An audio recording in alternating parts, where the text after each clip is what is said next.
2020 충청북도 일자리 콘서트 여러분 안녕하세요. 2부에서 다시 인사드립니다. 강혜민 아나운서입니다. 준비되어 있는 일자리를 찾아가는 방법도 있지만 직접 일자리를 만드는 방법도 있겠죠. 바로 창업인데요. 2부에서는 창업을 준비하시는 분들을 위해서 창업 베테랑 선배님들의 이야기를 들어보는 시간 갖도록 하겠습니다. 오간팩토리의 이용욱 부사장님, 그리고 아토믹스 이규호 대표님, 푸디엄 신대철 이사님 나와주셨습니다. 안녕하세요. 안녕하세요. 반갑습니다. 오간팩토리 부사장 이용욱입니다. 네, 아토믹스 대표 이규호입니다. 안녕하세요. 푸디엄의 신대철 이사입니다. 네. 지금 일하고 있는 회사가 어떤 회사인지도 소개 부탁드릴게요. 예, 제가 먼저 말씀드리도록 하겠습니다. 오간팩토리는 줄기세포를 3차원적으로 배양을 해서 만든 미니 장기를 사업하는 회사고요. 줄기세포를 3차원에서 결국은 이제 장기를 만드는 일들은 최근에 연구에서 사업화가 시작되는 사업 분야입니다. 그래서 아직 초기 단계의 사업이고요. 오간팩토리는 그래서 이번 3월에 새로 창업한 회사로서 장래 우리 신약 개발의 CRO 산업을 바꿀 수 있는 미래 선도 사업이 되겠습니다. 네, 이규호 대표님. 네, 아토믹스는 신약 개발의 초기 단계에서 약물 후보를 컴퓨터를 이용해서 인공지능을 이용해서 빠르게 찾아주는 소프트웨어를 개발하고 있는 회사입니다. 그렇군요. 네. 신대철 이사님 회사 소개 부탁드리겠습니다. 저희는 동해등해라는 곤충을 이용해서 반려동물 사료나 간식, 즉 먹거리를 만들고 있고요. 최근 2년 전부터는 곤충에서 키토산이라는 소재를 추출하여서 지금 여러 방면의 산업으로 쓰일 수 있는 소재를 연구하고 있고 조만간 이제 헬스케어 제품으로 찾아뵐 예정입니다. 아, 네, 그렇군요. 이 세 분 다 바이오 분야에 종사를 하고 계세요. 근데 바이오가 어떤 것인지 좀 생소하신 분들도 분명히 있을 것 같아서 설명을 부탁드리겠습니다. 예, 바이오 산업을 생각을 하면 보통 일반적으로 의약품을 개발하는 이제 우리가 일반적으로 얘기하는 네드바이오라는 분야를 생각을 많이 하시는데요. 실제로 바이오 산업은 우리의 생활과 관련된 모든 산업을 저는 바이오 산업이라고 생각을 합니다. 가장 기본적으로 먹거리를 생산하는 농업 분야도 있을 수 있고요. 최근에는 사실은 전자제품들이 우리의 생체 신호를 측정한다든지 이런 산업으로 가고 있는데 그렇게 본다면 전자산업도 IT 산업도 바이오 산업으로 볼 수가 있는 거겠죠. 그래서 따라서 바이오 산업은 우리의 삶과 연계되는 모든 산업이 바이오 산업이니까 제 입장에서는 전 산업이 다 바이오 산업이라고 봐야 되지 않을까? 저는 그렇게 생각합니다. 식품, 또 뭐 의약품, 네, 맞습니다. 이 뭐 농업, 예. 모든 분야에 걸쳐서 바이오가 적용이 되는 거네요. 그렇죠. 우리가 세탁세제에도 단백질 효소들이 들어가잖아요. 그러면 결국 보면 그것도 일종의 바이오 산업이라고 볼 수 있겠죠. 생각보다 범위가 굉장히 넓은 것 같은데요. 우리나라는 이 바이오를 어떻게 시작하게 된지 혹시 아시나요? 예, 제가 20년 전에 이제 바이오 산업 벤처에서 입사를 해서 사업을 시작하고 또 창업을 하게 됐었는데 아마 기억나신지 모르겠지만 한 20여 년 전에 인간 게놈 프로젝트라고 해서 막대한 돈을 들여서 미국하고 유럽이 주도해서 그 유전자 사업을 한 적이 있습니다. 그와 마찬가지로 2000년대에 이제 IT 혁명이 일어나고 또한 생명공학의 기술 발전이 급격히 발전하면서 이쪽에 바이오 산업이 시작됐다고 저는 보고요. 과거에는 이제 제약 산업이나 농업이라든지 전통 사업 중심에서 이제 생명공학 기술이 태동을 하면서 많은 벤처들이 생기게 됐고 그 벤처들이 성장하면서 지금의 이제 바이오 산업이 만들어졌다고 볼 수 있겠죠. 그렇군요. 세 분 다 충청북도에서 창업을 하셨어요. 특별한 뭐 이유가 있으신가요? 여기 충청북도하고 어떤 인연이 있으신 거예요? 우리 이규호 대표님 먼저 말씀해 주시죠. 저는 결국 정부에 많은 지원 프로그램이 있고 그걸 이용해 보는 게 어떻냐라는 조언을 많이 들었고요. 그래서 소개받은 곳이 이 바이오에 특화된 충북혁신센터였고요. 그래서 거기서 이제 이용욱 박사님을 멘토로 만나서 창업을 올해 초에 창업을 하게 됐습니다. 그러니까 결국 사실 대한민국뿐만 아니라 사실 전 세계 많은 나라들이 이 스타트업 생태계를 키우려고 노력하고 있고 대한민국 정부에서도 많은 노력을 하고 있어서 그 혜택을 이용하는 것이 좋을 것 같다는 생각에서 창업을 하시게 됐군요. 그래서 여기 충북에 오게 된 거죠. 네, 창업의 계기는 뭐 다른 이유고 왜 충북에 왔느냐라고 한다면 충북혁신센터에서의 바이오 지원 사업이 많은 기회가 많은 도움이 될 것 같아서 왔습니다. 아, 그렇 제가 1년 전쯤에 이제 이기호 박사님을 처음 이제 오송에서 뵀었는데 사실 이기호 박사님은 그 당시에 이제 미국에서 생활하고 공부하고 계셨고 친구 따라서 사실 오송에 놀러 왔었습니다. 아. 그래서 그게 우리가 거기 이제 네트워킹을 하면서 저녁 모임에서 여러 가지 얘기가 나왔고 이제 회사를 만들려고 이제 생각을 하고 계셨기 때문에 충청북도에서 하는 게 좋겠다라는 강력한 권유를 드렸는데 실제로 충청북도에서 창업을 하셨고 지금 열심히 사업을 운영하고 계십니다. 결과적으로는 이용욱 부사장님께서 추천을 강력하게 하셔가지고 여기다가 그 창업을 하시게 된 거네요. 네, 그렇습니다. 그렇군요. 재미있는 게 지금 얘기를 들어보니까 두 분이 그런 멘토와 멘티 관계셨던 거네요. 아, 예, 그렇게 됐죠. 네. 여러분 충청북도가 이렇습니다. 네. 신대철 이사님 같은 경우는 어떠세요? 저희는 2016년부터 사업을 시작을 했는데요. 처음에는 바이오로 갈 것이라고 저희 대표님도 저도 예상을 하지 못했어요. 왜냐하면은 바이오라는 산업 분야에 대해서 신약 개발이나 이런 쪽으로밖에 생각을 못했기 때문에 그랬는데요. 이제 이용 부사장님 말씀하신 것처럼 어떻게 바이오에 접목을 시키냐에 따라서 바이오가 될 수 있는 산업이기 때문에 저희는 동해등해라는 곤충이 이제 껍데기라고 할까요? 표피가 조금 두꺼운데 거기서 키토산을 좀 추출하면 어떨까라는 물음부터 시작을 하게 되었고 충청북도에서 말씀하셨다시피 뭐 이런 지원 사업이라든지 이제 수혜 혜택을 받을 수 있는 사업들이 굉장히 많아서 오송 바이오 단지로 2018년에 내려오게 됐습니다. 아, 네. 이 충청북도에서 굉장히 좀 혜택을 많이 주는군요. 예, 충청북도가 도에서 바이오 산업을 역점 사업으로 2000년부터 엑스포도 개최하고 상당히 많은 관심을 가지고 있고요. 또 오송에는 정부에서 상당한 많은 돈을 투자해서 첨단의료 복합단지를 만들었고요. 관련해서 식약처부터 다양한 정부기관들이 입주를 하고 있습니다. 따라서 또한 충청북도 옆에는 청주공항이 또 있잖아요. 청주공항이 뭐 전국 어디서도 접근이 다 가능하고요.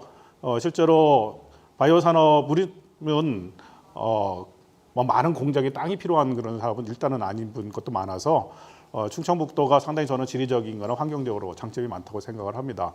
제가 예전에 중국에 이제 IT 산업 밸리 선포식을 한번 간 적이 있었는데 그때 깜짝 놀랐던 것이 자기네 IT 밸리가 1000km, 반경 1000km를 IT 밸리라고 선포를 하더라고요. 네. 그래서 진짜 놀랐습니다. 중국이 워낙 스케일이 크기도 하지만 실제로 우리나라도 서울에서 부산까지 400km밖에 안 되면 우리나라는 그냥 사실은 하나의 클러스터라고 볼 수 있는 거죠. 서울 경기권이 지금 많은 사람이 집중돼 있기도 하지만 실제로 저는 우리나라의 중심지인 이 충청북도가 바이오 산업을 하기에는 굉장히 좋은 지역이고요. 무엇보다도 지자체의 적극적인 후원 그리고 국가에서 투자한 첨단 산업 단지 그리고 많은 바이오 기업들이 입주하고 있는 네트워킹의 또 주변에 대전도 있고요. 그래서 상당히 저는 지리적이나 환경적으로 충청북도가 요망하지 않을까.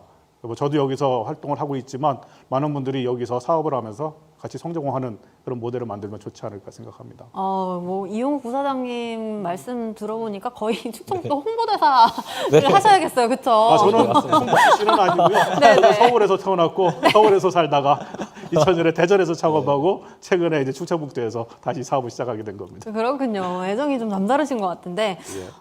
창업을 하면서 굉장히 어려웠던 점이 분명히 있을 것 같아요. 그런 얘기를 듣는 것들이 또 이 창업을 준비하시는 분들한테 굉장히 도움이 많이 될 것 같습니다. 어떻게 얘기를 좀 해주실 수 있겠나요? 이번에는 거꾸로 가볼까요? 한번 그래 볼까요? 네, 신대철 이사님. 저희는 이제 총 두 가지로 나누고 싶은데요. 첫 번째는 이제 금전적인 부분은 말을 안 할 수가 없을 것 같고 두 번째로는 소비자들에게 선입견을 잡기가 되게 힘들었어요. 저희는 특히 곤충이라는 좀 신박한 소재였기 때문에 2016년에 창업을 할 때는 소비자분들이나 대중분들, 일반 대중분들이 곤충하면 조금 인식이 좋진 않았던 시절이어서 어떻게 접목을 시켜야 될까 굉장히 많이 생각을 해봤거든요. 그러면서 한 2년 정도는 저희들끼리 많이 힘들었던 기억이 납니다. 그러면서 사람에게 바로 적용하기보다는 사람 바로 옆에 친밀히 있을 수 있는 반려동물에게 먼저 적용을 시켜보자. 그리고 2015년에 동해등해라는 이제 곤충이 사료로도 쓸 수 있게 되는 법이 개정이 됐거든요. 그래서 사료로서 쓰면서 천천히 스텝 바이 스텝으로 다가간 지금은 이제 곤충에 대한 선입견이 조금은 나아진 상황이라서 그때 당시 조금 많이 힘들었던 기억이 생각이 납니다.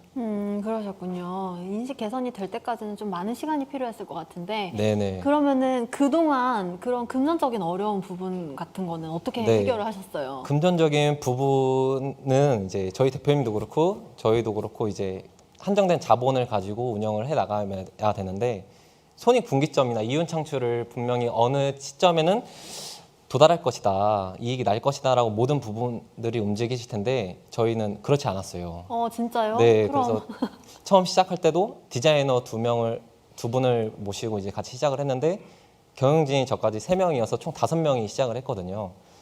근데 이제 월급은 줘야 되고 저희는 이제 경영진이라는 이유로 월급은 못 받아갔죠. 라면 먹으면 살고 아이고. 직원들은 이제 또 페이를 줘야 되니까 했는데 그렇다고 또 돈을 앉아 있기만 하니 돈이 안 벌리는 거예요. 그래서 저는 그때 차도 없고 지하철에 쇼핑백 2개 들고 저희 제품을 이제 서울이라든지 뭐 경기권, 저는 그때 서울에 저희 사무실이 있었고 거주를 하고 있었기 때문에 이제 전화를 무조건 드리고 찾아가서 어떻게든 영업을 하고 영업 뭐 매장을 갔다가 오면은 성공을 해서 바로 디자이너한테 전화를 했어요. 디자이너는 그때 사실 뭐 전화도 받고 포장도 하고 다 이렇게 했었어요. 저희 스타트업은. 그래서 이제 샵에서 나온 다음에 너무 신나는 마음으로 여기 한 박스, 여기 한 박스 이러면서 이윤 창출을 해 나가면서 직원들 월급 주고 지금 그 직원들이 지금도 하고 있는 친구들이 있는데 그때 이제 추억이 새록새록 납니다. 진짜 뭐 1인 다역을 하시면서 다들 그렇게 일을 하셨군요. 네, 네. 그럼 그렇게 어려웠던 시절도 있었지만 또 반면에 굉장히 기억에 남을 만큼 손꼽게 좋았던 그런 기억도 분명히 있을 것 같아요. 네, 있습니다. 제가 이제 제품 기획도 하고 개발도 함으로써 이제 영업도 같이 모든 이제 스타트업 분들이 대표님도 영업을 하고 다 하시겠지만 이제 특정 이제 채널에 가서 이제 영업을 했을 때 인간관계를 저는 굉장히 좋게 맺었다고 개인적으로 생각을 하거든요. 그런 와중에 이제 저희는 국내가 아니라 해외로 좀 나가보자는 생각이 있어서 이제 반려동물 전시회 측에 이제 가장 유명한 라스베가스 슈퍼즈라는 전시회를 2번 정도 참가를 했는데요. 거기서 저를 알아봐 주신 분이 계신 거예요. 아 진짜요? 예, 제가 이제 판촉으로 나갔는데 어떻게 아시냐 했더니 전에 알고 있던 분이 또 좋게 소개를 해주셔가지고 생각지도 못한 연이 돼서 거래까지 성사가 됐던 게 기억이 납니다. 역시 그 인간관계를 좋게 맺어 놓으셨다고 했던 네, 그 네. 부분이 발휘를 했군요. 그러면 이규호 대표님 어떠세요? 창업하시면서 정말 어려웠던 순간. 예, 말씀하신 대로 이제 그 자본을 유치하는 거, 그 다음에 사람을 구하는 거, 저는 그 2가지가 가장 힘들었던 것 같습니다. 사실 충북으로 한국으로 오게 된 이유 중에도 하나가 같이 일을 시작하게 됐던 분이 팀원이 조인을 하면서 일이 급속도로 진행이 되고 근데 그분이 한국으로 돌아가셔서 그 모멘텀을 이어가고자 다시 제가 한국으로 오게 된 거거든요. 그래서 팀원, 뜻을 같이 하고 같이 이렇게 달려줄 수 있는 팀원이 되게 그게 제일 힘든 것 같습니다. 되게 중요하고. 예. 그럼 기억에 남을 만큼 좋았던 순간은? 글쎄요. 아직까지는 아직 완전 초기 단계고요. 네. 네, 열심히 준비하고 있습니다. 좋은 그렇구나. 순간이 올 때까지. 아니 아무래도 제 생각에는 이용욱 부사장님하고의 그 멘토 멘티 관계를 맺어서 많은 도움을 얻었던 그런 네. 부분도 굉장히 좀 그쵸? 좋은 네. 기억으로 남아있을 수 있는 것 같은데. 네. 네, 그쵸? 네. 네. 부사장님은 어떠세요? 창업하시면서 제가 생각하기에는 지금 이미 뭐 거의 불모지? 대한민국이 그 바이오 산업에 굉장히 불모지였을 때 창업을 하신 걸로 알고 있어요. 예, 저는 2005년에 제 회사는 2005년에 처음 창업을 했었고요. 그 전에 이제 저도 이제 벤처회사에서 영업본부장도 했고 전문 경영인도 좀 잠깐 하다가 이제 창업을 하게 됐는데 당시에는 사실은 정부 지원이나 이런 것들이 거의 없었죠. 사실 자기 자본으로 자기 기술을 갖고 창업을 했었던 시절이었는데 저는 창업을 사실은 갑자기 우연하게 좀 창업을 하게 됐었어요. 제가 이제 유전자 감식 분야를 전공을 하고 그런 이제 전문 경영을 했었는데 쇠고기 이력제 아마 다들 아실 텐데 쇠고기 이력제 사업을 우리나라에서 정부에서 기획을 하면서 유전자 감식 기술을 이제 적용하게 됐었거든요.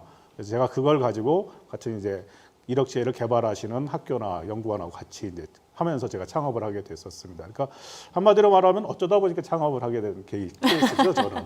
그래서 그렇지만 실제로 하면서 월급 아까도 말씀드렸죠. 월급 주는 거 다시 걱정됐었는데 뭐 당시에는 어쨌든 그런 일들이 잘 풀렸던 것 같아요. 그래서 이제 이력제도 같이 개발하고 뭐 그러면서 일을 하고 저는 사실은 뭐 창업을 한다는 게 쉬운 일은 사실 절대 아닙니다. 어려운 일이죠. 그래서 모든 사람들이 창업을 주재하는데 제가 이제 최근에 엑셀레이터 일들 좀 하면서 많은 분들한테 얘기하는 거는 이제 100세 시대에 맞아서 우리가 이제 평생 직장이라는 게 없잖아요. 유일하게 평생 직장을 할 수 있는 방법이 하나 있습니다. 뭐냐면 창업하시고 대표이사 되시는 거예요. 대표이사는 본인이 나가지 않는 이상 회사가 잘 굴러간다 그러면 그만둘 일이 없겠죠. 많은 이제 재벌분들이 그러시지만 네. 그래서 평생 직장은 저는 창업이라고 생각을 합니다. 그리고 직장 다니셔도 다들 어려운 거 많아요. 그죠? 인간관계도 어렵고. 그렇지만 대표이사 돼서 월급적 걱정만 안 한다고 한다면 회사 일이 굉장히 재밌겠죠. 그리고 누가 감히 대표이사한테 뭐라고 하겠습니까? 그런 차원에서 힘들다고 생각하는 건 세상 모든 일은 다 힘들다고 생각을 해요. 그런데 그걸 즐겁게 생각하고 극복해 나가면 어느 순간 대표이사로서 많은 사람들하고 같이 즐겁게 활동하는 모습을 아마 보게 될 거고요. 저는 쉽지 않은 일을 했었지만 주변 분들 도움도 많이 받았고 또 하다 보니까 정부 지원도 어떻게 받게 됐었고 뭐 우여곡절도 있었지만 어쨌든 창업은 상당히 재미있는 일이지 않았을까. 특히 저한테는 대전에서 저희가 클러스터를 또 활동을 하면서 많은 또 기업인들하고 같이 활동도 하고 즐거운 일도 많았고요. 제 자신도 많이 발전을 했고 아마 직장 생활을 했으면 제 인생이 그렇게까지 행복하지는 않았을 거다 생각을 하면서 지금도 열심히 창업 활동에 매진하고 있습니다. 이용우 부사장님 지금 굉장히 행복하신가 봐요. 예, 일단 제가 할 수 있는 일을 하고 있잖아요. 아니 그렇게 말씀을 하셔가지고 네, 네. 직장 생활을 했으면 내가 이 정도까지는 행복하지 않았을 것 같다. 네, 네, 뭐 말씀하시는 거를 네. 들어보니까 사실은 뭐 쉽게 말씀은 하시지만 그간 얼마나 많은 일들이 있었고 많은 난관을 극복을 해오셨을지 저는 감히 짐작을 해봅니다. 여기 충청북도에서 창업을 하게 된 계기로 아까 많은 지원이 있다 이런 말씀들을 하셨어요. 이 창업 지원 정책들이 상당히 많은데 직접적으로 좀 도움을 받으신 어떤 정책들이 있다면 소개를 해주시면 도움이 많이 될 것 같거든요. 저희 회사 같은 경우는 이제 저희 대표님도 확인을 많이 하시고 지금 부사장님이나 대표님도 많이 확인하시겠지만 이제 매일 아침 저는 이제 각 기관 홈페이지를 봅니다. 각 기관 홈페이지를 보면은 사업에 관련된 공고가 나오거든요. 그래서 이번엔 이런 사업이 있구나, 이번엔 이런 사업이 있구나 보면서 저희가 지원할 만한 사업을 찾으면서 매일 업무를 이제 시작을 하는데요. 그렇게 이제 지원받은 혜택이 창조경제혁신센터라든지 융합본부라든지 충북도청이라든지 충청북도에서 굉장히 많은 지원 사업이 있어서 충청북도에 해당되는 각 기관들의 홈페이지에 가셔서 매년 사업이 달라지니 매일 아침 한 번씩 확인을 해보시는 게 좋지 않을까 생각이 듭니다. 그렇군요. 네. 예, 요즘은 사실은 푸시 메일로 해서 해놓으면 보지 않아도 네네. 찾아오지 않아도 이메일로 다 오잖아요. 정보는 상당히 개방력이 돼 있어서 많이 있다고 생각을 하고요.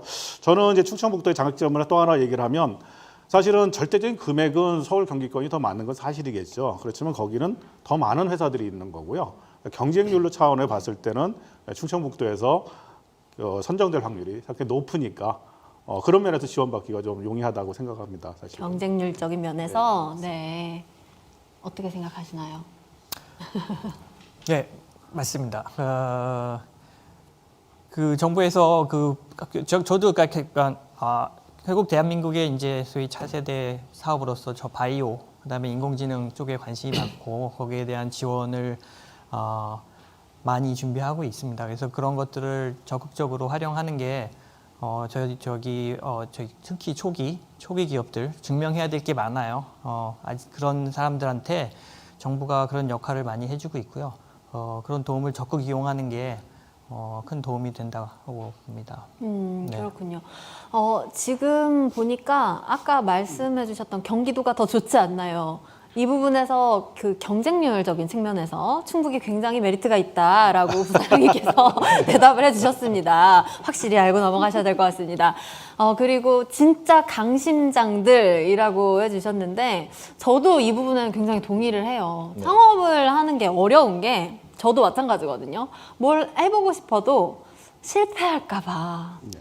그게 너무 두려운 거예요. 어떻게 이렇게 강심장이 되셨나요, 다들?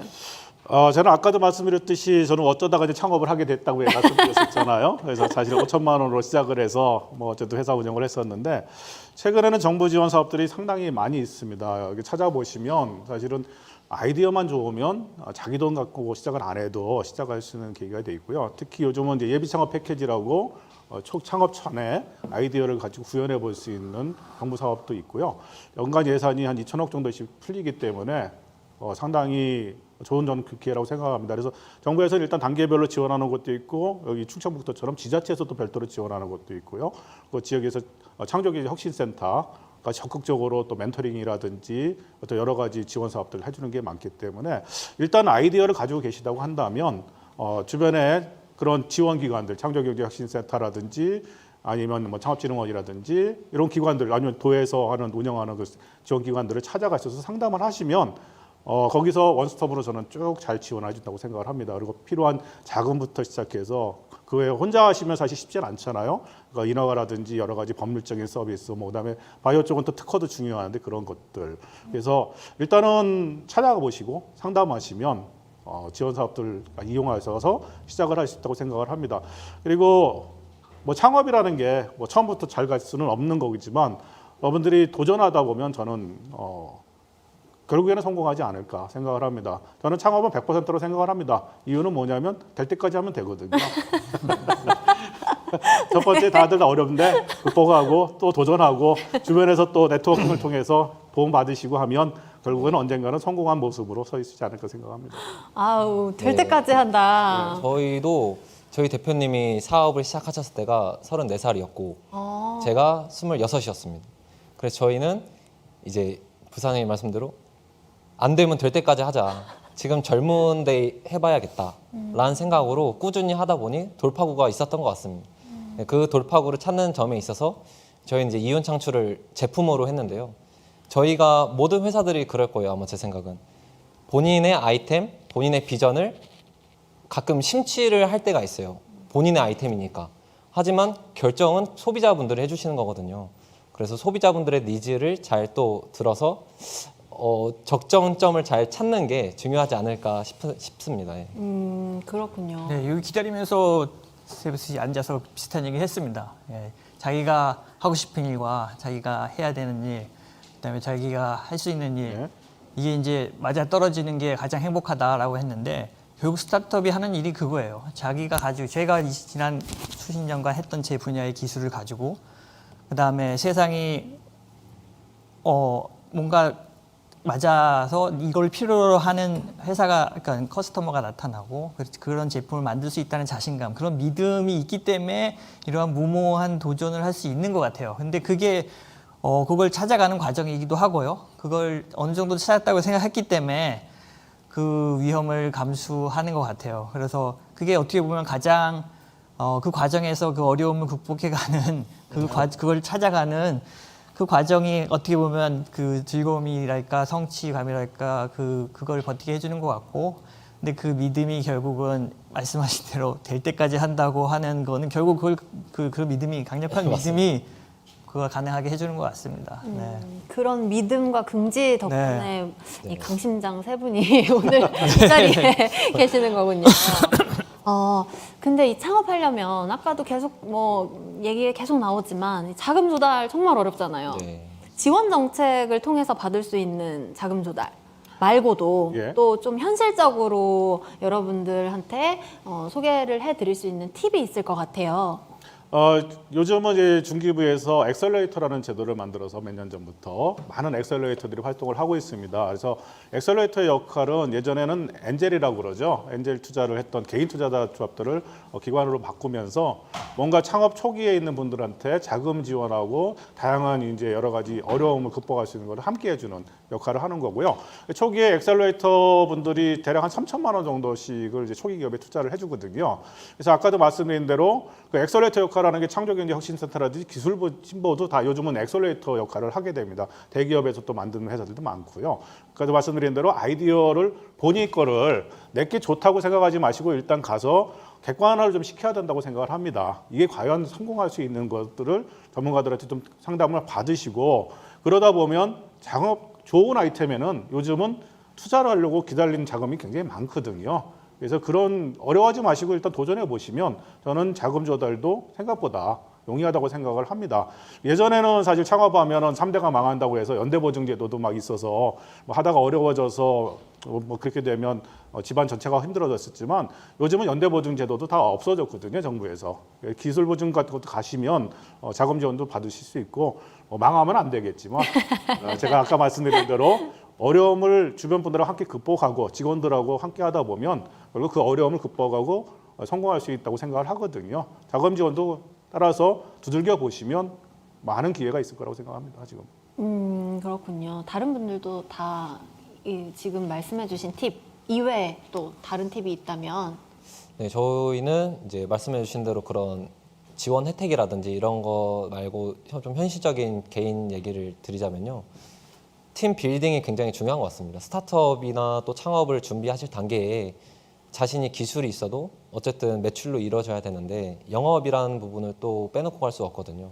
그래서 또한 저희가 아까 얘기했듯이 너무 힘들 때, 직원들 급여를 못 줄 때, 못 받아갈 때, 될 때까지 하려면은 서로의 믿음이란 게 있어야 되고 그게 1년이 걸리든 1년 반이 걸리든 저희는 좀 오랜 시간이 걸렸지만 믿음이 있기 때문에 지금까지 왔던 것 같아요. 그런 중에서도 저희 3명은 이제 경영진이 3명인데요. 각각 임무 분담이 굉장히 잘 돼 있었습니다. 그러면서 소통도 굉장히 잘 됐기 때문에 기술이 있으면은 그거를 제품화해서 영업까지 이어질 수 있는 이제 구성원들도 혼자 창업하시려면 너무 다 힘들잖아요.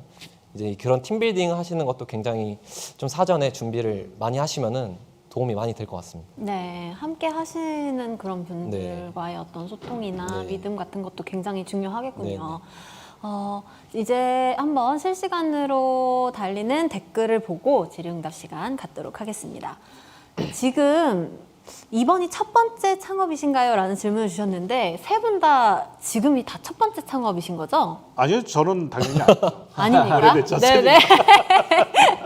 그러면 지금 저는 개인적으로 네. 여러 가지 일들을 좀 했었는데 창업도 해보고 뭐 잠깐 이제 공무원 생활도 좀 제가 했었고요. 외도도 좀 했고 그다음에 한번 좀 잘못된 기도 했고 그다음에 이번에 창업했을 때 창업팀으로 제가 같이 일을 하게 됐고요. 그렇게 보면 창업으로 보면 두 번째 창업이라고 볼 수 있겠네요. 저 같은 경우에는. 그렇군요. 저 같은 경우는 저 자신으로서는 처음 창업을 한 거고요. 저희 대표님께서는 이제 2009년에 동해등의 곤충 연구원이셨어요. 농림축산부에. 그래서 2015년에 저희 동해등해가 사료로서 쓸 수 있다는 법이 개정이 되면서 저희가 사업을 시작한 것이고요. 이전에는 당연히 저희 동해등해가 이제 법적으로 사용할 수가 없기 때문에 이제 이런저런 또 사업을 하시다가 이제 본인이 정말 잘하는 걸 해봐야겠다라는 이제 메시지를 저한테 이제 하시면서 같이 이제 사업을 하게 된 거고 저는 이제 전 직장인 쿠팡에서 사실 일을 했습니다. 그래서 처음에는 이제 물류라든지 유통이라든지 이런 제품을 맡게 되다가 지금은 이제 제품 개발까지 하고 있는데요. 첫 번째 창업을 저로서는 처음 해보지만 정말 잘했다는 생각이 드는 게 회사에 일반 사원으로 있었을 때는 매일 하던 일만 반복 숙달을 하면 됐었는데 지금은 생각지도 못한 일을 처음부터 끝까지 같이 하다 보니 나중에도 얘기할 수 있고 전혀 그 모든 것이 도움이 되는 경험이었던 것 같습니다. 지금도 현재 진행 중이고요. 아, 그렇군요. 네. 지금이 첫 번째 창업이신가요? 네. 네, 지금이 첫 번째 창업입니다. 네. 네. 안 생각하셨죠? 네. 제가 질문을 드렸는데 갑자기 동공이 흔들리셨어요. 저한테 질문할 줄 모르고 준비 안 된 상태여서 갑자기 질문하셔가지고 첫 창업이고요.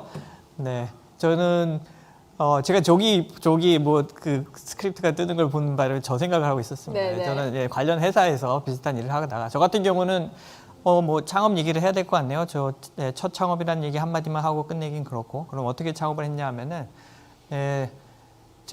저는 원래 그 연구원이었어요. 그래서 그런 분자 같은 거를 컴퓨터 시뮬레이션하는 연구원이었는데 사실은 그 기업체에서 그렇게 큰 수요가 없는 분야였는데 연구하다 보니 기업체에서 그와 관련된 연구 위탁이 들어오고 실제로 일자리도 생기고 그래서 회사에 가서 일을 하게 됐어요. 소프트웨어 회사고 거기는 이제 반도체를 분자 스케일에서 이제 시뮬레이션하는 회사고 그러면서 이제 시장에 대한 가능성이 눈에 보이기 시작하는 거죠. 아, 뭔가 이게 수요가 있구나. 사람들이 뭔가 이런 걸 원하고 그 문제를 커스터머가 가져오는 문제를 현재 기술로는 풀 수 없는데 그 당시에 그 인공지능 기술이 새로운 기술이 나오면서 이 문제를 풀 수 있겠다. 근데 보통은 회사에서는 그런 문제에 관심이 없더라고요. 당장 눈앞에 하는 일이 너무 많고 너무 바쁘기 때문에 그런 새로운 가능성에 대한 도전의 기회를 잡아야 되겠다라고 생각해서 이제 시작하게 된 겁니다. 뭐 첫 번째 창업이신 분도 계시고 다양한 일을 하셨던 분도 계시고 그쵸? 그 전에 직장을 그냥 다니시다가 또 창업에 함께 팀으로 참여를 해서 지금 일을 하고 계신 그런 분도 계시네요. 다양하게 이렇게 일을 하셨는데 하시고 싶은 말씀 있으신가요? 예, 저기 잠깐 뭐 올라온 거 보니까 이제 바이오 기술 같은 경우에 이제 어떻게 기술을 평가하느냐 뭐 이런 얘기들이 좀 질문들이 있는데요. 사실은 이제 바이오 산업이 뭐 여러 가지 바이오 산업 중에서 이제 의학 바이오 같은 경우에는 굉장히 기술이 전문성을 좀 가지고 있는 분야죠. 사실 혼자서 하기는 쉽지는 않은 분야라고 생각을 합니다. 아까 저기 포디엄도 이제 팀빌딩을 하셨다고 하는데 실제로 뜻이 맞는 분하고 이제 지속적으로 그 기술을 어떻게 사업할까에 대한 고민도 하셔야 되고요. 그 다음에 이제 회사를 만들게 되면 관리도 해야 되고 경영도 되고 자금 조달도 하셔야 되는 부분들이 당연히 있는데요. 아까도 이제 제가 말씀드린 것처럼 여러 이제 지원기관들에서 그런 전문가들이 사실 서포트를 하게 되거든요. 사업계획서 같은 경우에도 사실 첫 번째 완벽한 사업계획서를 만드는 거는 쉽지 않다고 생각을 합니다. 또 특히 이제 여러분하고 대화를 하면서 자기 사업계획서에 대한 보완도 하고 새로운 아이디어를 가질 수 있는 거거든요. 창업은 대부분 경우에 첫 번째 기술로 성공하지는 않는 것 같습니다. 왜냐하면 첫 번째 기술로 만들어서 여러 기술 개발하다가 또 다른 분들하고 일을 하면서 어쨌든 새로운 것들이 만들어지고 결국 그것이 고객의 선택을 받았을 때 성공하는 거거든요. 그러니까 저는 자기 기술에 대해서 뭐 확신을 갖는 건 당연히 필요하고요. 그렇다고 하더라도 자기 기술을 자기만 평가해서는 곤란하다고 생각을 합니다. 그러니까 기술을 뭐 얘기를 하면 그것을 뭐 내가 유출되는 거냐, 뭐 남이 내 기술을 가져가는 거 아니냐는 걱정들을 많이 하시는데 사실은 좋은 기술이면은 그럴 생각을 하겠지만 나쁜 기술이면은 아예 관심도 없겠죠. 그쵸. 근데 대부분의 경우는 자기 건 좋아 보이는 거거든요. 그래서 창업하기 전에 저는 자기 기술을 먼저 주변 분들하고 얘기를 해보고 들어보는 것도 굉장히 중요하다고 생각을 합니다. 그렇다고 하면 좋은 기술이면 당연히 또 투자도 하겠다고 옆에서 그러겠죠. 그러니까 자금 조달도 그렇게 해서 팀빌딩을 하시고 혼자서 모든 걸 하실 수는 당연히 없거든요. 그러니까 팀을 만드시고 그 팀을 주변에 분이 없다고 한다면 그 전문기관에 계신 분들을 팀으로 생각을 하셔야 됩니다. 저는 이제 투자를 받았을 때 투자를 돈이라고 생각하시면 곤란하다고 저는 항상 얘기를 하는데 투자는 나를 도와줄 옆에 우군을 만드는 거거든요. 그 중에 하나가 돈인 거고요. 사실은 투자자들은 투자를 하고 나면 그 돈을 회수하기 위해서 잘 되게 회사를 도와줘야 되는 거거든요. 그래서 먼저 투자자들보다는 파트너를 찾는다고 생각하시면서 얘기를 하면 사업계에서도 보완이 되고 기술적인 것도 보완되면서 또한 필요한 인력도 자연스럽게 함께하지 않을까. 그래서 많은 분들을 만나시고 자기 기술을 설명하시는 것도 좀 필요하지 않을까 그렇게 생각을 합니다. 또 그 전에 사실 바이오 쪽은 필요한 중요 기술 같은 거는 특허 출원을 또 하셔야죠. 네. 특허 관련해서도 지원자들을 먼저 만나시고 도움을 받으시면 사업하는데 좀 수월하지 않을까 그렇게 생각합니다. 네. 또 다른 질문이 올라왔는데 창업하고 안정화까지 얼마나 시간이 소요됐냐 이런 질문이에요. 얼마나 걸렸나요? 저희는 안정화가 아직 안 된 것 같습니다. 그러신가요? 이유는 네. 이제 경영진들의 목표점도 말씀하셨다시피 어떤 사업을 하다 보면은 각기 다른 이제 조언이라든지 파트너라든지 투자 같은 게 들어오는데 그럴 때마다 현실에 안주하고 있으면은 뭐 안정화가 되겠지만 또 다른 목표점을 향해서 나아가고 스케일업을 하기 위해서는 더 많은 인력이 필요하더라고요. 그래서 이제 더 연구 시설도 갖춰야 되고 연구 인력도 갖춰야 되고 그렇기 때문에 아직까지는 안정화가 확실히 됐다고는 생각을 하고 있지 않고 이거는 이제 아까 저희가 대기 중에도 얘기 나눴던 건데 목표점을 어느 정도 정해놓고 만족을 해야 되는데 항상 미뤄만 가면은 이런 고민이 끝도 없이 될 것 같습니다. 예. 그렇군요. 목표점을 그래도 좀 어느 네. 정도는 잡아놓고 가는 네, 게 네. 가장 좋겠네요. 네. 아까 부사님께서 말씀하셨던 얘기 중에 그 질문이 올라온 것과 관련이 있는 게 있었어요. 뭐 사업 계획서 얘기도 아까 보니까 질문에 올라왔더라고요. 사업 계획서를 좀 잘 쓰는 방법을 궁금해 하시는 것 같아요. 아무래도 창업을 하려면 이 사업 계획서를 잘 쓰는 것도 중요하니까요. 어떤 뭐 방법이 있나요, 따로? 사업 계획은 내가 가지고 있는 기술이나 아이템을 결국은 투자자들한테 고객한테 설명을 하는 게 사업 계획이라고 보겠죠. 그러니까 결국은 핵심적인 내용이 쉽게 이해가 돼야 된다고 생각을 합니다. 뭐 기술적인 내용들을 우리가 뭐 많이 쓰는 경우가 있는데 어떤 면에서는 기술적인 내용들은 논문이나 이런 데 쓸 수 있는 내용이고요. 투자자들이 관심이 있는 거는 이 기술이 과연 돈이 될 수 있을까? 아니면 뭐 이 물건이 팔릴 수 있을까? 하는 문제겠죠. 그렇게 되면 진솔하게 쓰는 게 저는 제일 중요하다고 생각합니다. 제가 가지고 있는 거를 과대표장하는 것도 필요 없는 거고요. 가지고 있는 거 그리고 100% 만족이라는 건 사실 없습니다. 그러니까 자기의 얘기들을 진솔하게 쓰게 되면 저는 그게 가장 좋은 사업 계획서가 일단 된다고 생각을 합니다. 좋은 말이 중요한 게 아니라 실제로 내가 이거를 어떻게 생산하고 어떻게 개발해서 내가 돈을 만들 수 있을 거냐를 보여주는 게 사업 계획서의 핵심이라는 거죠. 본질에 충실하는 게 일단 우선이라고 저는 생각합니다. 본질에 충실해라. 네, 그게 어떻게 보면 제가 최근에 했던 일이고 고민이 가장 어려웠던 일 중에 하나였습니다. 왜냐하면 저는 연구직을 하고 있었고, 근데 이거를 저 분야가 아닌 사람에게 읽힐 수 있는 그쵸. 글을 써야 되거든요. 그래서 제일 쉬운 방법은 마치 자전거 타는 거와 똑같습니다. 일단 올라타야 돼요. 일단 써서 내봐야 됩니다. 아니면 내기 전에 누구에게인가 도움을 받고 센터에서 리뷰도 해주셨고 뭐 멘토님의 도움을 받기도 했고 결국은 그렇게 해서 가다듬어 가는 거죠. 이렇게 자전거 배우듯이요. 다른 뭐 미리 배워서 자전거를 바로 탈 수는 없는 것처럼 결국은 올라타야 되고 내봐야 되고 피드백을 받는 과정에서 자연스럽게 감을 익힐 수 있는 것 같고요. 그 부분이 사실 굉장히 저한테도 어려웠던 부분 중에 하나예요. 나름 쉽게 설명한다고 했는데 전혀 이해가 안 되기도 하고 불필요한 거이기도 하고 뭐 필요한 게 빠져 있기도 하고 결국은 네, 일단 하시라. 일단 도전을 해보고 일단 사업 계획서를 써보고 계속 네, 수정 보완을 그냥 해라. 과정으로 생각을 하셔야지 될 것 같습니다. 네. 그 재미있는 얘기가 또 올라왔습니다. 창업할 때 주변에서 만류하지 않았냐는 질문인데 정말 그런 얘기 많이 들으셨을 것 같아요. 네. 그냥 다니고 네, 있는 많이 직장 잘 다녀. 왜 네. 창업을 하려고 그래요? 이런 그죠? 네, 맞습니다. 네. 맞습니다. 그랬습니까, 다들? 네. 그럼요. 예. 예, 창업을 집에서 하라고 아마 하는 경우는 거의 없을 것 같은데. 아, 저도 들어본 적이 없습니다. 열심히 해봐 이런 말씀은 네. 좀 응원의 얘기는 들으신 적이 없어요, 거의? 특히 부모님께서 저는 이제 만류를 하셨어요. 많이 젊은 나이에 그냥 창업하지 말고 좀 안정적인 직장을 다녀라라고 하셨는데 저희 대표님의 모든 대표님들의 역할인 것 같아요. 팀 빌딩을 할 때 같이 하고자 하는 팀원에게 믿음을 줄 수 있고 신뢰를 줄 수 있는 게 대표의 역할인데 그런 부분에 대해서 굉장히 감명을 많이 깊게 받았고 열심히 나도 해봐야겠다. 젊은데 그 창업 한번 해봐야겠다. 패기로 도전을 했던 것 같습니다. 이때 친구들도 그렇고 부모님도 그렇고 모두 제 속 얘기를 꺼내도 그래 해봐 칭찬해 주는 사람은 없었습니다. 예.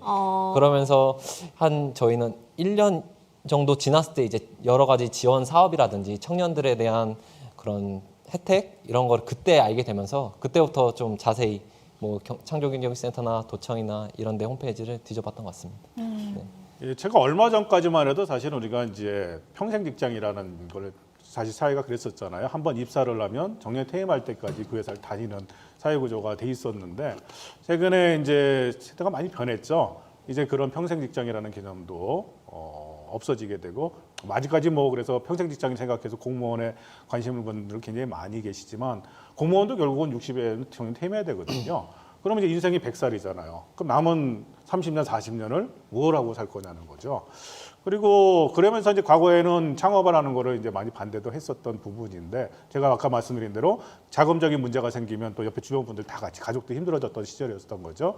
지금은 이제 100세 시대에 평생 직장이라는 개념도 사실 없어졌고 그리고 여러 가지 기회도 이제 지원 사업도 많지만 기회도 또 사실 굉장히 많아졌고요. 요즘은 이제 우리나라가 이 코로나 사태로 굉장히 어렵기는 하지만 바이오 산업에는 저는 기회가 됐다고 생각을 해요. 왜냐하면 전 세계적으로 K바이오라고 얘기를 해서 우리나라의 제품들의 위상도 많이 올라갔지 않습니까? 이제는 진짜 옛날 김우주 회장도 얘기했지만 할 일은 많고 세상은 넓잖아요. 글로벌로 갈 수도 있는 상황이고 시장도 커지고 해서 저는 뭐 일단 기본적으로 좋은 아이템을 가지고 있어야 하지만 도전할 의사가 있다고 한다면 이제는 기회는 굉장히 좋지 않을까. 만류하더라도. 그렇죠. 만류하더라도. 그리고 성공하면 주변에서 다 잘했다고 그러잖아요. 네. 결론이 가장 중요시되는. 예. 아이고, 참. 다음 질문 또 있어요. 스타트업의 장점은 무엇인가요? 라는 질문 주셨는데, 스타트업의 장점이라고 하면은 뭘 꼽으실 수 있을까요? 개인적으로는 전에 이제 뭐 큰 기업에 있었던 배경으로 말씀드리면은 추진력을 제일 이제 얘기를 드리고 싶어요. 스타트업 같은 경우는 뭐 제대로 이렇게 갖춰진 게 아니잖아요. 그러면서 디자인도 본인이 했다가 영업도 또 다 같이 이제 병행을 해야 되는데 그럴 때 무슨 프로젝트가 떨어지면은 바로 이거 하자, 저거 하자. 방향 전환이 굉장히 빠르기 때문에 그게 가장 강점이라고 생각을 하고 전에 있던 회사 같은 경우는 이제 뭐 모든 다른 기업도 마찬가지겠지만 최종 결제까지는 굉장히 밑에서 한 단계 한 단계 한 단계 올라가는 이제 시간이 걸리기 때문에 이제 다시 말씀드리면은 스타트업은 추진력이나 방향 전환에 있어서 굉장히 의욕적일 수도 있고요. 그만큼 이제 장점이 있는 것 같습니다. 네, 뭔가 유연하다. 네. 네. 이제 구직자 입장에서 스타트업을 선택하는 거의 장점이라고 이해하고 생각을 해봤는데요.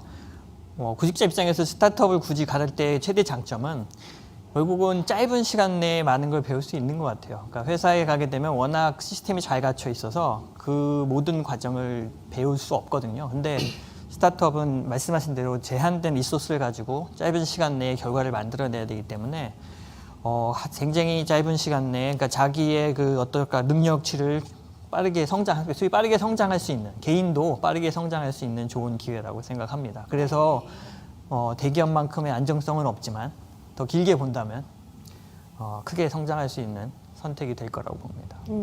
개인이 좀 크게 성장할 수 있다. 참고로 이제 대기업에 계신 분들이 나와서 회사를 창업하시면은 굉장히 잘 되지 않을까 생각을 하는데 이 성공률이 굉장히 낮거든요. 왜냐하면 대기업은 사실은 시스템으로 운영되는 회사인 거죠. 그러니까 모든 파트를 다 경험해보기가 굉장히 어렵습니다. 자기가 잘하는 분야만 사실 하는 거죠. 근데 이제 뭐 성과가 있는 회사를 다녔으니까 내가 나와서 하면은 당연히 그렇게 되겠다고 생각을 하지만 실제로 나와보면 그렇지는 않은 거죠. 그래서 저는 젊은 분들이 창업에 도전하는 것도 아까 말씀하신 대로 스타트업에 도전해보는 게 일단 모든 일을 다 해야 되는 거죠. 이게 힘들 수도 있지만 뭐 영업부터 개발 뭐 여러 가지 다양한 일들을 몸으로 체득하면서 그게 자기 경험이 됩니다. 그러면 나중에 굉장히 유용하게 쓸 수 있죠. 우리가 한마디로 하면 전투력을 이제 향상시킬 수 있다고 볼까요? 네. 전투력이 이거라면 어떤 일이든 다 할 수 있는 겁니다. 그래서 제가 계속 말씀드리거든요. 이 바이오 세대는 100세 시대를 얘기하는 게 바이오 산업이거든요. 그러니까 앞으로 전투력이 젊었을 때 쌓아놓으면 평생 어떤 일을 하더라도 겁없이 열심히 잘할 수 있지 않겠습니까? 뭐 급여나 복지나 이런 것들은 대기업보다 약간 떨어지긴 하지만 자기 인생을 개척하고 도전하는 건 스타트업에서 충분히 더 잘해볼 수 있지 않을까. 그래서 저는 젊은 분들한테는 사실 도전해보라고 꼭 권유를 해보고 싶습니다. 창업을 한번 해봐라. 창업뿐만 아니라 스타트업에서 일하시는 것도요. 아, 네. 또 지금 보니까 질문이 계속 올라와요. 멘토 도움을 받고 싶은데 멘토를 어떻게 찾아야 하나요? 라는 질문을 주셨어요. 두 분이 이제 아까 멘토 멘티 네. 관계라고 해서 저 그 얘기했죠. 관련된 질문도 올라왔었는데 네. 어떻게 멘토를 찾으셨어요? 네, 그게 지금 정부에서 충북 창조경제혁신센터에 찾아오시면 됩니다. 아, 네. 완전 홍보를 명쾌하게 답변을 해주세요. 네, 대놓고 홍보를 하는 거죠. 근데 그 정확한 답입니다. 질문하신 거에 대한 정확한 답이에요. 도움을 받고 싶으시면 정부 기관에서 도와주려고 만들어 놓은 프로그램들이 많이 있어요. 거길 찾아가시면 되고요. 저도 그렇게 해서 찾아간 거고 그렇게 해서 도움을 받게 된 거고요. 네, 간단합니다. 네. 그리고 아까 제가 예비 창업 패키지라는 프로그램을 설명을 드렸었는데요. 창업진흥원에서 이제 1년에 이제 몇 차례 그 공모를 여러 산하기관들이 합니다만 충청교에도 충북 창조경제혁신센터도 운영기관이고요. 그렇게 해서 사업에 선정이 되시면 자금 지원뿐만 아니라 멘토를 이렇게 매칭을 해서 한 달에 2번씩 멘토링을 하게 되어 있습니다. 저도 역시 마찬가지로 그 멘토로 활동을 지금 하고 있고요. 의무적으로 멘토를 만나기도 해 있고, 그러니까 이제 지원기관 같은 데 가시면 또 적절한 멘토를 이렇게 원하실 경우에 매칭을 시켜주고 거기에 대한 자금은 다 그 지원기관에서 부담을 하게 됩니다.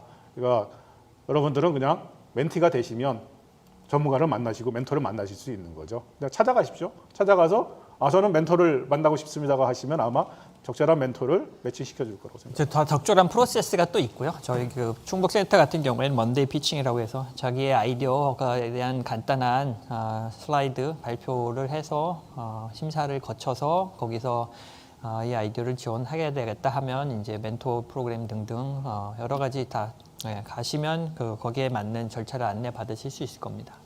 지금 멘토분들께서 쭉 말씀을 해주시는 게 많이 도움이 되나 봐요. 충북에도 창업 지원 기관이 많네요. 사업 계획서 들고 가면 되겠네요. 라고 또 댓글을 달아주셨어요. 다른 질문도 한번 살펴볼까요? 창업을 하는 사장님으로서 갖춰야 할 역량이나 마인드가 있을까요? 라고 질문을 해주셨어요. 어떤 게 있을까요? 꼭 이거는 창업자로서 꼭 갖춰야 될 마인드.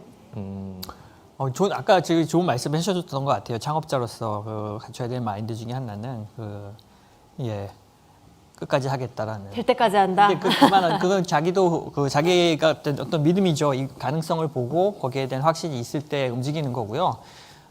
그냥 무모하게 하는 건 아닌 것 같고요. 그 다음에 그 팀에 대한 팀원들에 대한 어떤 신뢰를 줄 수 있는 그 역량이 참 중요한 것 같습니다. 어떻게 보면 제가 돌이켜보면 저한테는 조금 부족했었던 점이었던 것 같기도 하고요.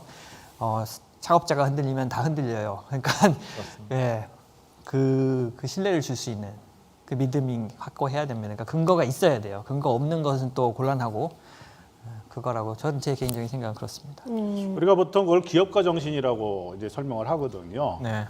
기업가 정신은 이제 얘기했듯이 이제 우리가 불굴의 정신 뭐 이렇게 거창하게 포장도 할 수도 있지만 실제 저는 긍정할 수 있는 자세라고 생각을 합니다. 세상에 쉬운 일은 사실 없죠. 직장에 다니셔도 굉장히 스트레스가 많은 거고 집에서 놀아도 스트레스가 많죠. 그렇죠. 그러니까 항상 긍정적으로 생각하는 게 저는 창업하시는 분들이 갖춰야 될 가장 기본적인 자세라고 생각을 합니다. 어려움 있을 때 희망을 바라볼 수 있는 긍정의 자세. 그리고 뭐 잘못된 일에 대해서는 잊어버리면 돼요. 어차피 과거에 잘못된 일들은 지나가면 또 다른 일들이 벌어진 거고 저거 우리가 삶은 사실 오늘을 열심히 살면 되는 거라고 저는 생각을 하거든요. 그래서 창업을 하실 때 긍정의 마인드를 가지고 나는 반드시 성공할 수 있다고 하는 마음을 놓지 않는다면 저는 그게 가장 기본적인 자세가 되지 않을까. 그리고 그렇게 하시다 보면 또 여러 좋은 기회들이 오게 되거든요. 세상에는 좋은 일도 있고 나쁜 일도 있고 계속 반복되는 거라고 생각이 드는데 항상 희망을 놓지 마시고 긍정의 마인드를 가시면 창업을 하시고 회사를 만든 것이 조금씩 성장해 나가는 모습을 아마 보실 수 있지 않을까 생각합니다. 그렇군요. 슬럼프 극복 방법도 궁금하다고 질문을 해주셨어요. 분명히 슬럼프들이 있으셨을 것 같습니다. 어떻게 저는 극복하셨나요? 주변에 계신 다른 사장님들을 만나시면 좋습니다. 근데 같이 동업종에 계신 분들을 만나면 어떻게 보면은 경쟁자가 되니까 조금 그럴 수도 있는데 지역에서 네트워크 활동에 좀 참여하시면 다양한 분야의 그 사장님들을 만나실 수 있거든요. 사장의 마음은 사장이 합니다. 직원은 모릅니까? 네. 직원들하고는 좀 다르죠, 아무래도. 사장의 마인드는 사장이 알고 또 나의 슬럼프를 얘기할 수 있는 거는 나하고 관계없는 사장님하고 얘기하시면 좋아요. 그러면 상당히 많이 도움이 됐고 특히 사장들이 좋은 거는 또 잘 되시는 분 사장님 만나면 술도 사주고 밥도 사주고 뭐 다 서포트 해주거든요. 그러면 슬럼프 자연스럽게 탈출할 수 있고 또 그러다 새로운 사업 기회도 만들어질 수 있습니다. 그래서 저는 지역에 있는 네트워크 활동을 좀 참여를 하시길 권유를 드리고요. 특히 이제 충청북도 같은 경우에는 이제 바이오 기업들이 많으니까 여러 가지 다양하게도 정보도 얻을 수 있고 하니까 슬럼프 극복은 결국 일을 통해서 하시면 저는 극복이 된다고 생각합니다. 너무 슬퍼요. 근데 일을 통해서. 그러니까 일을 사랑할 자기 일을 사랑하는 사람이 결국 사장이잖아요. 네. 사장을 하면서 자기 일을 사랑하지 않으면 사장 그만해야죠. 그렇지 않겠습니까? 네. 그러니까 사장은 일을 하는 게 슬럼프 극복이고요. 일을 하는 게 행복이 돼야 되는 겁니다. 네, 다른 분들도 이 생각에 동의하시나요? 일을 통해서 슬럼프를 또 극복하라고 하시는데. 저희는 다행히 네. 3명의 경영진이 있다 보니 술을 많이 먹었습니다. 회식. 그리고 좀 더 말씀드리고 싶은 거는 슬럼프가 오거나 경영진이 흔들리거나 대표가 작은 남 때문에 흔들리는 모습이 비춰지면 안 된다고 생각을 해요. 저희도 회사 직원이 늘어남에 따라서 대표님 본인은 그런 게 없다라고 생각하셔도 주변에서 보면은 직원들 눈에도 보이거든요. 특히 특정 한 명 이사가 조금 뭐 이런 경제적인 난 때문에 어려움을 겪고 있는데 회사에서 계속 울상이고 그런 티를 내면은 직원들이 또 흔들릴 수가 있기 때문에 그런 티를 안 내려고 저희는 셋이서 따로 아예 직원들이 있는 데선 티를 안 내고 따로 이제 술도 한잔하면서 앞으로의 방향성도 재정립하면서 그와 동시에 부사장이 말씀하셨던 것처럼 이제 다른 회사 분들과 만나면서 저절로 멘토 멘티 관계도 형성이 되면서 이렇게 극복을 해 나갔던 것 같습니다. 슬럼프를 좀 동료애로 그럼 극복을 하신 네, 그런 어떻게 경우네요. 보면은 뭐 전후에 아니면 또는 우리 회사를 같이 일하고 있는 신입 직원들에 대한 그런 믿음을 줄 수 있다고 줄 수 있다고 생각을 돼요. 그런 또 신뢰가 필요하고. 예. 이제 마지막 질문이 될 것 같은데요. 창업을 한다면 가장 중요한 것 한 가지가 뭘까요? 네.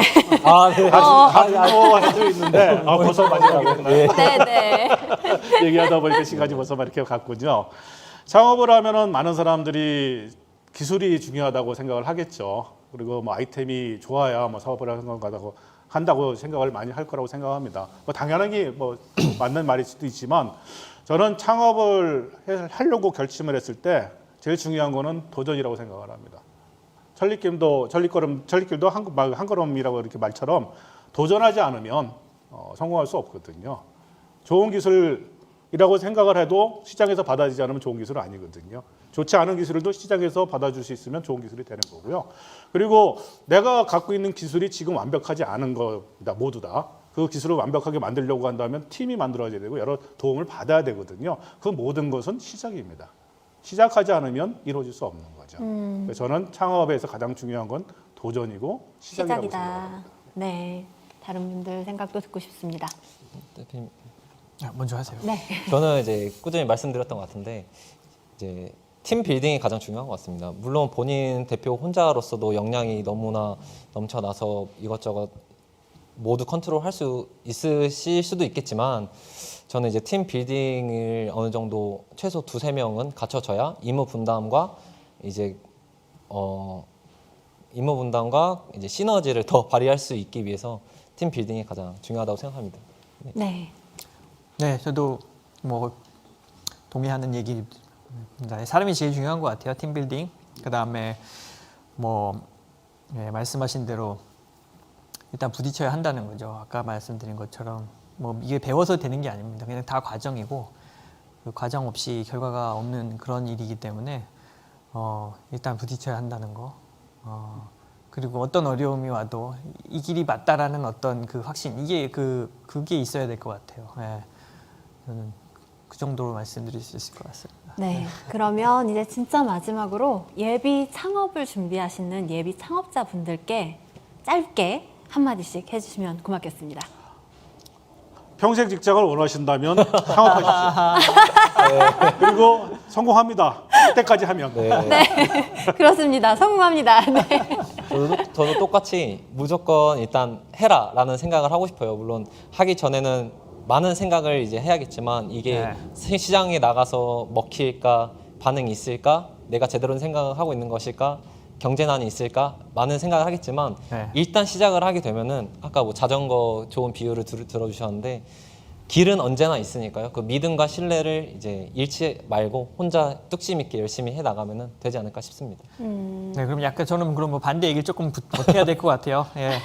그래도 너무 말씀하셨죠. 그 예전에 뭐 연대 보증 때문에 이제 집안이 흔들릴 정도의 일은 하지 말라고. 그러니까 옛날에는 그랬다고. 근데 지금도 마찬가지인 것 같아요. 자기가 가진 전 재산을 투자하는 건 아니에요. 예, 항상 실패 가능성이 있고 그 실패를 감당할 수 있는 수준에서 해야 된다는 거.